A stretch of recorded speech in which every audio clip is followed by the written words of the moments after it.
যাচ্ছিল একটু খোঁড়া তীরভঙ্গ টাইপের। তো সেভাবে যেতে দেখে মনে করেছে সে ব্রাহ্মণ মনে করছে আমাকে দেখে হাসলো রূপবস্থান, আমাকে দেখে এসেছে। তো বাড়ি চলে গেছে, মনে মনে সে অসন্তুষ্ট হয়েছে। সনাতন গোস্বামী ওইটাতেই ওর ভেতরে ক্রিয়া করে গেল, চিন্তা করে ওইটাতেই কাজ হয়ে গেল। সনাতন গোস্বামী আর ভজনে আনন্দ পাচ্ছে না, পরক্ষণেই বলছে, দাদাকে জিজ্ঞাসা করছে, দাদা আমার কদিন ধরে ভজনে কোনো আনন্দ হচ্ছে না কেন? রূপ গোস্বামী জিজ্ঞেস করছে সনাতন গোস্বামীকে, দাদা সনাতন গোস্বামী বড় জিজ্ঞেস করছে আমার আনন্দ হচ্ছে না কেন? বলছে তুমি কি কিছু ঠিক করেছো এই কদিনের মধ্যে ঘটনা বলো। বল ঠিক আছে, তুমি এক কাজ করো, তুমি একটা বৈষ্ণব সেবার আয়োজন করো। বৈষ্ণব সেবার আয়োজন করেছি, নিমন্ত্রণ করো।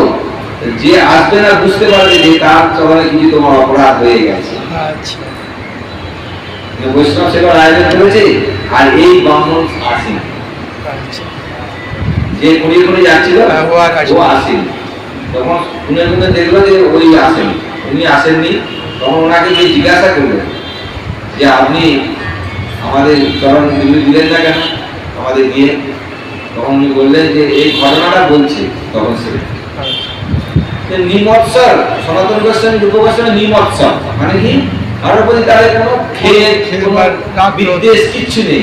অন্যের দেখে তার আনন্দ, ক্ষতি দেখলে আনন্দ হয় না, কিছু হয় না।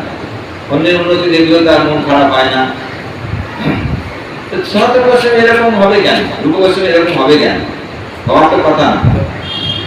সে ব্রাহ্মণ তখন বললেন যে আমি একদিন যাচ্ছিলাম, তুমি আমাকে দেখে হেসেছিলে,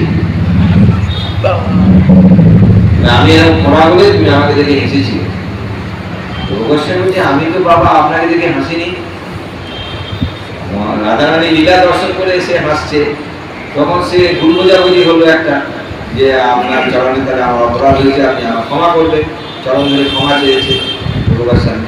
তখন থেকে আবার তার ভক্তি আবার ঠিক হয়ে গেল।